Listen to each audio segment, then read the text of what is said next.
pembahasan pertama setelah kita memberikan pendahuluan, yaitu mengenai pemotong PPh pasal 23. Apa tujuannya kita membahas mengenai pemotong PPh pasal 23? Agar kita tidak dipotong oleh yang bukan pemotong. Nah, ini tujuannya. Kalau kita dipotong, tapi sebenarnya pihak yang memotong itu tidak berhak, maka uang yang kita setorkan niatnya untuk pajak itu pasti tidak diterima oleh pajak, karena dia bukan pemotong.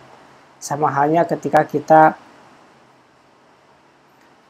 bukan merupakan bendahara atau bukan merupakan panitia suatu kegiatan, tapi kita nerima uang, ya tentu kita akan pakai uang itu. Gak mungkin kita setorkan ke panitia. Seperti itu. Sebagaimana yang sudah dijelaskan di materi-materi sebelumnya, apabila ada transaksi yang termasuk ke dalam objek pajak, maka ada yang namanya pihak pemotong. Kita ulangi, pemotong adalah yang mengambil pembayaran pajak dengan tarif yang berlaku atas transaksi tersebut. Adapun pihak yang dipotong itu akan diberikan yang namanya bukti potong.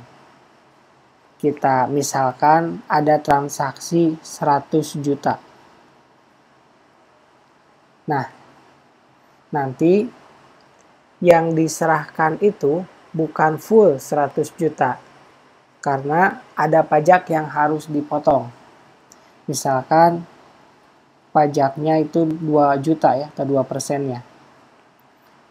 Maka yang diterima oleh si pemberi jasa adalah 98 juta rupiah. Nah, adapun sisanya yaitu 2 juta, itu dia bukan terima uang, melainkan selembar kertas yang disebut bukti potong. Seperti itu. Nah, siapa pihak-pihak yang berhak memotong? Di sini disebutkan ada 6. Pertama, badan pemerintah. Yang kedua, SP Badan Dalam Negeri. Ketiga, penyelenggara kegiatan. Yang keempat, bentuk usaha tetap.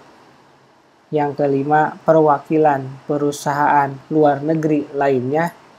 Yang keenam, wajib pajak orang pribadi dalam negeri tertentu yang ditunjuk Direktur Jenderal Pajak, yaitu akuntan, arsitek, dokter, notaris, PPAT, kecuali PPAT-nya camat, pengacara, dan konsultan, dan yang melakukan pekerjaan bebas. Dan yang terakhir adalah orang pribadi yang menjalankan usaha yang menyelenggarakan pembukuan. Jadi untuk perencanaan pajak pada pihak atau yang berhak untuk memotong PPh pasal 23 itu, bagaimana agar kita tidak dipotong oleh pihak yang sebenarnya bukan pemotong. Akibatnya adalah ketika kita membayar dipotong oleh yang bukan pemotong, maka uang itu tidak akan disetorkan ke pajak. Dan kita pun tidak akan bisa mendapatkan bukti pajak yang sah, yang bisa dikreditkan. Nah, itu tujuannya kenapa kita mempelajari pemotong PPh pasal 23.